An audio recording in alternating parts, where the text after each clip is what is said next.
अस्सलामु अलैकुम वरहमतुल्लाहि वबरकातुहू। मैं हूं रफ़ीक कादिर, खुशामदीद करता हूं आपको इस वीडियो में। दोस्तों, ये वाला हफ़्ता आम हफ़्ता नहीं है। ये वाला हफ़्ता वो हफ़्ता है जिसमें इन्वेस्टर्स ने अपनी सांसों को रोक के रखा हुआ है और मार्केट में बहुत ही ज़्यादा वोलेटिलिटी मौजूद है।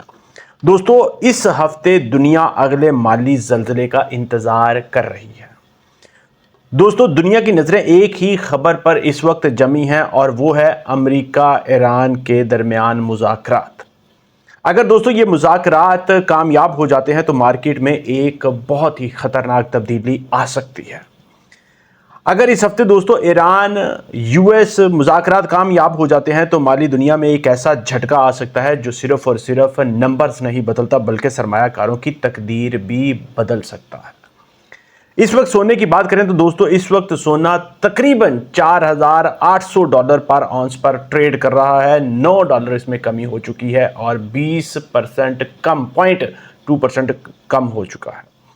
दोस्तों, चांदी की मौजूदा कीमत की बात करें तो चांदी $80 के करीब ट्रेड कर रही है। इसमें 0.75% इजाफा हो चुका है।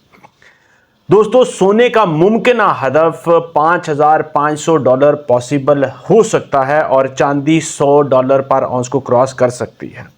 दोस्तों, पाकिस्तानी करेंसी में बात करें तो इस वक्त पाकिस्तानी करेंसी में सोना 5,04,000 के करीब बनता है, जबकि ओपन मार्केट में 5,05,000 के करीब ट्रेड कर रहा है। चांदी दोस्तों इस वक्त अगर हम कन्वर्ट करें तो इस वक्त चांदी इंटरनेशनल मार्केट के हिसाब से $8,276 के करीब ₹8,276 पर तोला के करीब बनती है और मार्केट में 9,050 से 9,100 के करीब ट्रेड कर रही है।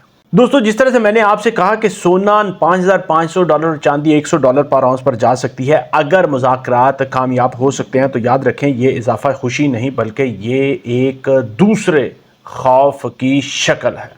मार्केट याद रखें सिर्फ और सिर्फ जंग नहीं देखती, वो मुस्तकबिल का खौफ भी कीमत में शामिल करती है।